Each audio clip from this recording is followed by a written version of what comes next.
Mr. Prime Minister, I thank you deeply for joining us this morning. This is a great honor. Këtu ky është një nder shumë i madh për të gjithë ne. Ministers, Mr. Secretary General, Ministra, zotërinj, ambasador, të nderuar pjesëmarrës, miq, në emër të Forumit Ekonomik Delfi, është një nder i madh t'ju ftoj këtu në këtë event ku jemi mbledhur të gjithë në Tiranë për momentin kur rajoni, kontinenti dhe bota po kalojnë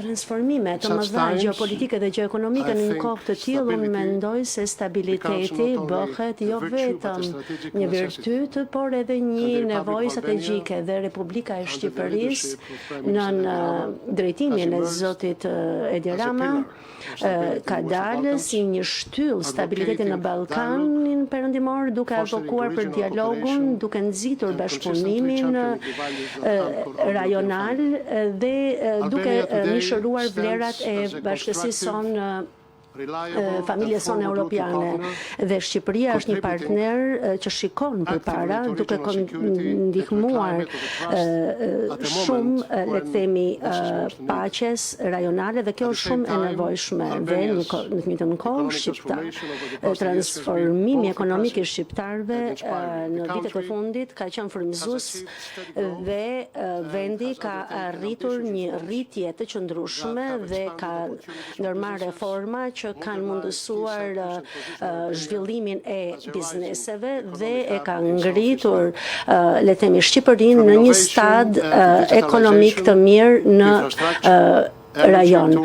Në inovacion, në turizëm, Shqipëria unë besoj me fortësisht se na tregon se ky progres nuk është vetëm i mundur, por edhe po ndodh dhe po përshpejtohet, dhe më e rëndësishmja, zhvillimi ekonomik i Shqipërisë është i udhëhequr nga një vizion europian dhe Shqipëria aspiron të bëhet një anëtar me të drejtat të plota i BE-s dhe ka marrë një angazhim kombëtar, dhe unë ju falenderoj zoti kryeministër për këtë angazhim që dhe ju besoni thellësisht në të ardhmen evropiane dhe jemi në një momentum të futjes në BE, që Shqipëria është e vendosur dhe në përputhje me standardet dhe akin evropiane.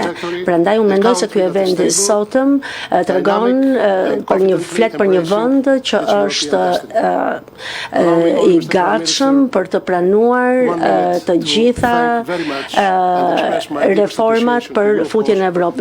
Zoti kryeministër, më lejoni t'ju shpreh mirënjohjen time të thellë juve dhe të gjitha atyre që e kanë mbështetur këtë organizim sot.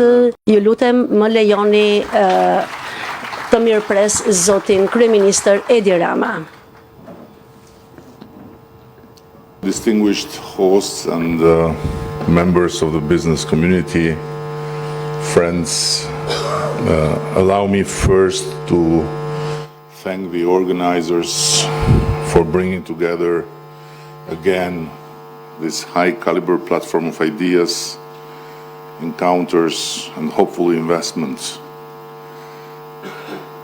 And allow me to make a very warm and special welcome to our Greek friends.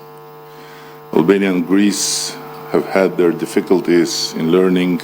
Shqiptarët dhe grekët kanë pasur vështirësitë e tyre të kuptojnë se gjeografia nuk është një shtrëngim, por është një mundësi, dhe sot jemi më shumë se të vetëdijshëm për këtë horizont të ri, dhe gjithashtu fal edhe platformave si kjo dhe njerëzve si ata që marrin. It's a special pleasure to be here with you in such a forum where ideas forum të tillë idesh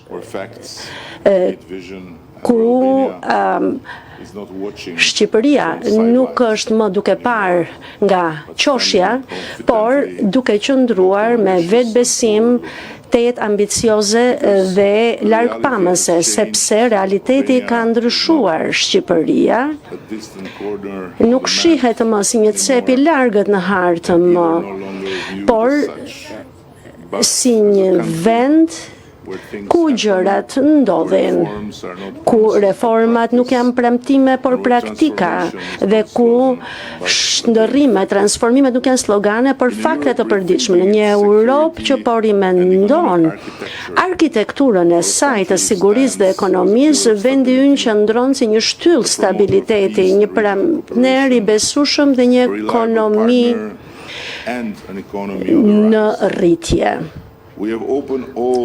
Ne kemi hapur të gjithë kapitujt e negociatave me BE-n në një kohë rekord, e kemi dyfishuar buxhetin ton, GDP-n ton, ndërkohë që deficiti ynë është në nivelet më të ulura të mundshme. Gjithashtu kemi edhe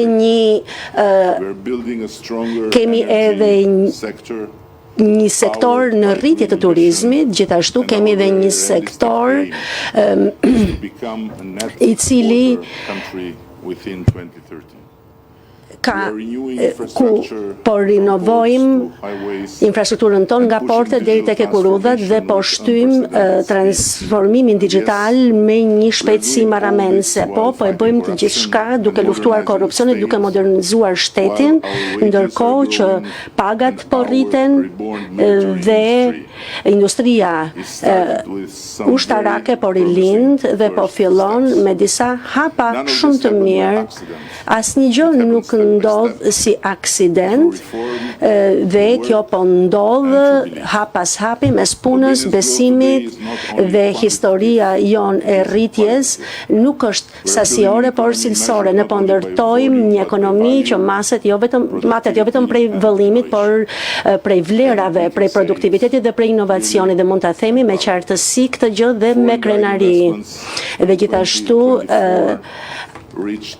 investimet huaja direkte në vitin 2024 arritën 1.58 miliardë euro, niveli më i lartë i regjistruar ndonjëherë dhe tendenca vazhdon në rritje edhe në vitin 2025. Kapitali nuk zgjedh rastësisht dhe ne këtë gjë e dim, ai shkon aty ku ka stabilitet, ku ka qartësi dhe ku ka drejtim. Sot Shqipëria është pikërisht ky destinacion, pra një vend, një destinacion me stabilitet, me qartësi dhe me drejtim. Ne po e kthejmë vendin ton në një korridor zhvillimi nga veriu në jug. Aeroporte dhe porte të reja po ngrihen, parqet energjetike po zgjerohen, zona turistike dhe zonat industriale po marrin formë. Porti i ri i Durrësit do të bëhet një prej hubeve më të rëndësishme në mes dhe një port e re që e lidh Shqipërinë me Evropën dhe me Ballkanin, dhe Evropën me Ballkanin. Shqipëria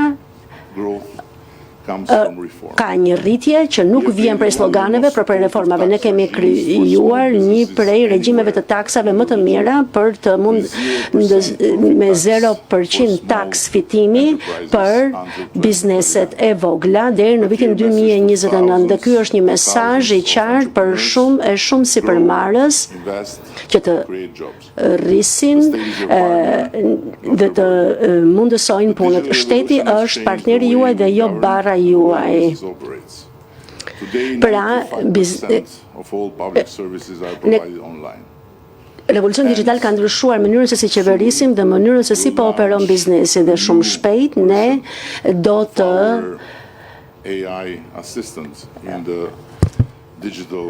hedhim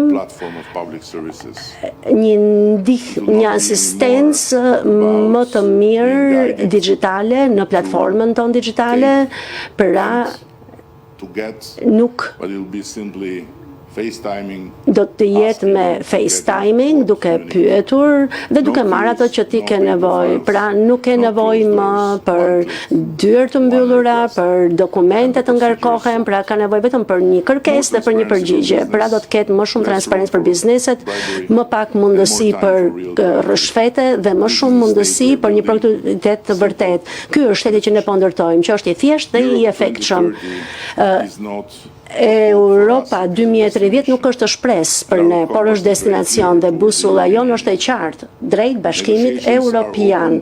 Negociatat janë të hapura, kapitujt po ecën përpara dhe objektivi ynë është realist dhe i arritshëm, patjetër me një kusht që Evropa të mbaj premtimin dhe që së bashku ne ti përmbaheni kalendarit për të cilin jemi marrë vesh bashkërisht. Antarësimi i Shqipërisë në 2030 është absolutisht i mundshëm dhe nuk jemi këtu për të pritur për Evropën, por që ta ndërtojmë Evropën këtu dhe prandaj ne jemi kaq të zellshëm për të ndjekur këtë rrugtim drejt Evropës. Evropa nënkupton institucione standarde dhe nuk është vetëm politika, por është edhe zhvillim.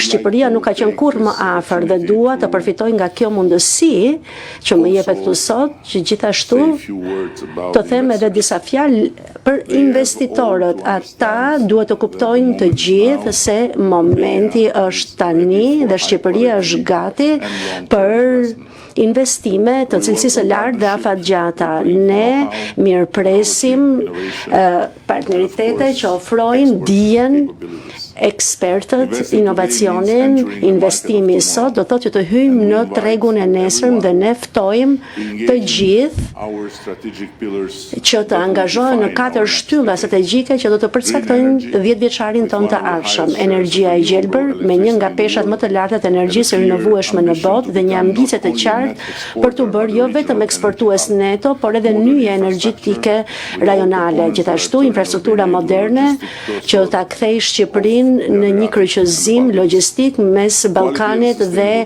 Evropës. Gjithashtu, turizmi cilësor dhe i qëndrueshëm, ku bukuria natyrore bashkohet me trashëgiminë dhe autenticitetin për të krijuar destinacione gjatë gjithë vitit me vlera të larta dhe standarde të larta, teknologjia dhe inovacioni me një ekosistem startupesh në rritje, talente në IT, në inteligjencë artificiale, në fintech dhe industri kreative që formësojnë ekonominë e re. Këto janë sektorë ku Shqipëria po ecën me shpejtësi dhe ku qeveria është e gatshme të mbështesë investitorës me stimuj fiskal. Transparencë dhe partneritet.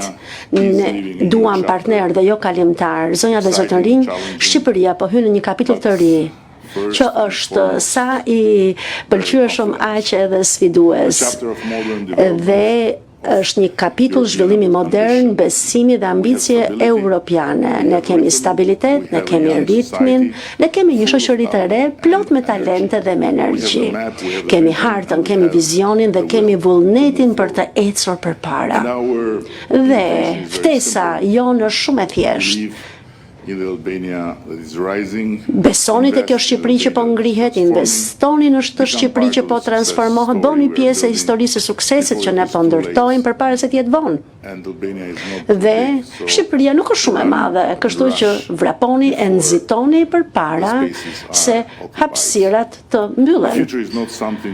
E ardhmja nuk është diçka që ne e presim, por e ardhmja është diçka që ne ndërtojmë për çdo ditë. Dhe ne ndërtojmë atë së bashku. Unë shpresoj që ju mund ta kuptoni se sa seriozisht e kam marrë këtë ftesë që të vi këtu edhe me një fjalim të shkruar, plotësisht të shkruar, dhe sa seriozisht e mora kohën tuaj duke u siguruar që fjalimi im të mos jetë aq i gjatë sa zakonisht. Prandaj sërish unë falenderoj organizatorët dhe të gjithë ju që jeni mbledhur këtu dhe unë dëshiroj ta përmbyll aty ku e nisa me mikun tim Simeonin, të cilit unë dëshiroj që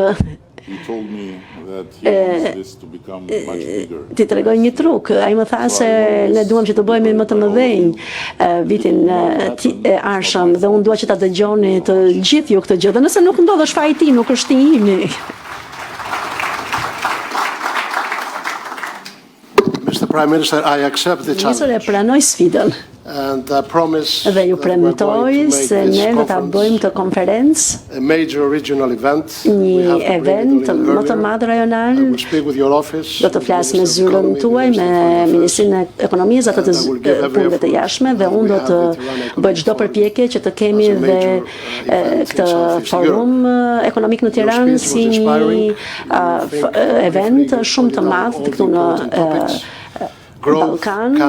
Fjalimi juaj ishte shumë i rëndësishëm. Tu kemi një rritje në Shqipëri që ka ardhur prej punës madhe që ka bërë Shqipëria, për pjekjeve të mëdha. Shqipëria përfaqëson mundësi shumë të mëdha investimi dhe qëllimi ynë është të sjellim investime të huaja sa më të mëdha këtu, dhe niveli juaj i lartë i punës e ka treguar angazhimin tuaj dhe puna juaj drejt Europës 2030 është shumë i vërtet, dhe ne po presim që Shqipëria të bëhet një antar me të drejta të plota në BE. Ne e dim që Shqipëria është një vend evropian, por ne kemi nevojë për ju edhe në BE, dhe ju falenderoj sinqerisht nga zemra për ardhjen tuaj këtu, dhe fjalimi juaj vendos tonin për diskutimet tona të ardhshme në këto 8-9 orë diskutimi, dhe ne do të mundohemi ta bëjmë këtë event edhe më të madh. Zonja dhe zotërinj, ju falenderoj për vëmendjen tuaj. Zoti Kryeministër ka një agjendë shumë të zënë. Ne t'i japim atij një duartërokitje dhe falenderojmë për pjesëmarrjen.